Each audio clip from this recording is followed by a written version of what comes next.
আসসালামু আলাইকুম সুপ্রিয় শিক্ষার্থীবৃন্দ, কি অবস্থা তোমাদের? আশা করি তোমরা সবাই অনেক ভালো আছো।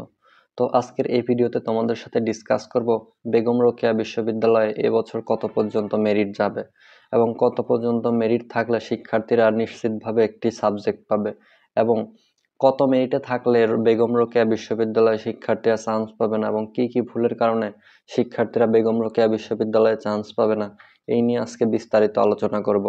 তো তোমরা যারা ভিডিওটি দেখছো তোমাদের অনুরোধ তোমরা প্রথম থেকে শেষ পর্যন্ত ভিডিওটি দেখবে।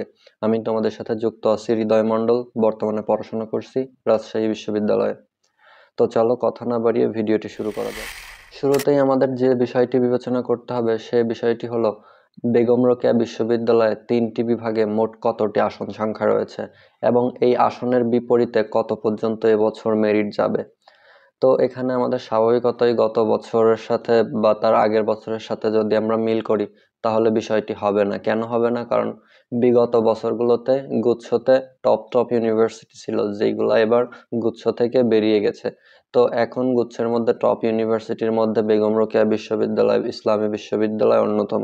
তো সেই ক্ষেত্রে দেখতে হবে আমাদের আসন সংখ্যা রয়েছে কতটি। বেগম রোকেয়া বিশ্ববিদ্যালয়ে বিজ্ঞান বিভাগের জন্য আসন সংখ্যা রয়েছে 715+। তো এখানে 715+ আসনের বিপরীতে কত পর্যন্ত শিক্ষার্থী চান্স পাবে সেটা ডিপেন্ড করতেছে এখন কোন বিশ্ববিদ্যালয় সব থেকে জনপ্রিয় এটার উপর।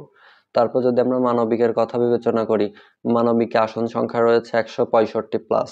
যেহেতু এখানে আসন সংখ্যা কম, সেই ক্ষেত্রে আমরা অবশ্যই মনে রাখতে হবে যে এখানে বেশি পর্যন্ত যাবে না মেরিট। তারপরে রয়েছে ব্যবসায় শিক্ষা। ব্যবসায় শিক্ষায় আসন সংখ্যা রয়েছে 310+। এমনিতেই গুচ্ছভুক্ত যে বিশ্ববিদ্যালয়গুলো আছে সেখানে ব্যবসায় শিক্ষার আসন সংখ্যা অনেক কম।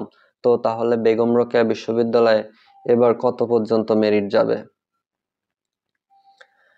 আমি যতটুকু বুঝি বিগত বছরের সাথে তুলনা না করে, কেননা বিগত বছরগুলোতে গুচ্ছতে টপ ইউনিভার্সিটি ছিল, যেহেতু বেগম রোকেয়া বিশ্ববিদ্যালয় এবার গুচ্ছের মধ্যে টপ ইউনিভার্সিটি, সেই ক্ষেত্রে বিজ্ঞানে 5,000 থেকে 6,000-এর মধ্যে যারা আসো আশা করি তোমরা একটি সাবজেক্ট পাবে। কেননা বিজ্ঞান বিভাগে অনেক আসন থাকে এবং বিভাগ পরিবর্তন, তারপর বুয়েট রুয়েট চুয়েট কুয়েটে অনেকেই চলে যায়, যার কারণে বিজ্ঞান বিভাগের মেরিট একটু উপরের দিকে যায়। অন্যান্য বিভাগের ক্ষেত্রে এমনটা হয় না। বিজ্ঞান বিভাগের শিক্ষার্থীদের জন্য এটি অপরচুনিটি যে বিজ্ঞান বিভাগের সিট সংখ্যা একটু কম হলেও মেরিট অনেক দূরে যায়। তারপরে রয়েছে মানবিক। মানবিকে 3,500 থেকে 3,600 পর্যন্ত এবছর মেরিট যেতে পারে, কারণ মানবিকে আসন সংখ্যা বেগম রোকেয়া বিশ্ববিদ্যালয় একদমই কম। তারপরও বেগম রোকেয়া বিশ্ববিদ্যালয় গুচ্ছের মধ্যে একটি টপ ইউনিভার্সিটি। তো এইখানে 3500 থেকে 3600-র মধ্যে তোমরা যারা আছো তোমরা আশা রাখতে পারো একটি সাবজেক্ট তোমরা পাবে বেগম রোকেয়া বিশ্ববিদ্যালয়ে। তারপরে সর্বশেষ রয়েছে ব্যবসায় শিক্ষা বিভাগ। এখানে 2500 থেকে 3000 পর্যন্ত মেরিট যেতে পারে। যেহেতু গুচ্ছের মধ্যে টপ ইউনিভার্সিটি বেগম রোকেয়া বিশ্ববিদ্যালয়, সেই ক্ষেত্রে তোমাদের এখানে মেরিট বেশি দূরে যাবে না এবং গুচ্ছতে ব্যবসায় শিক্ষার জন্য আসন সংখ্যা একদমই সীমিত। তো সেই দিকে বিবেচনা করে আমরা বলতে পারি বেগম রোকেয়া বিশ্ববিদ্যালয়ে 2500 থেকে 3000-এর মধ্যে যারা রয়েছে তারা একটি সাবজেক্ট পাবে ইনশাল্লাহ। আর এইবার আসি তোমরা কারা চান্স পাবে না বেগম রোকেয়া বিশ্ববিদ্যালয়ে।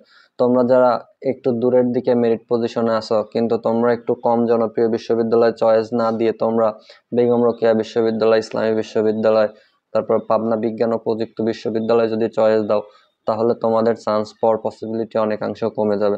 কেননা গুচ্ছের মধ্যে টপ ইউনিভার্সিটি এগুলো, অবশ্যই যাদের পজিশন আগে তারাই এখানে আগে চান্স পাবে, তারপর হচ্ছে তোমার সিরিয়াল। তো আশা করি তোমাদের সম্পূর্ণ বিষয়টি বোঝাতে পেরেছি। দেখা হবে নতুন কোনো ভিডিওতে, ততক্ষণ পর্যন্ত সবাই ভালো থাকো, সুস্থ থাকো, আল্লাহ হাফেজ।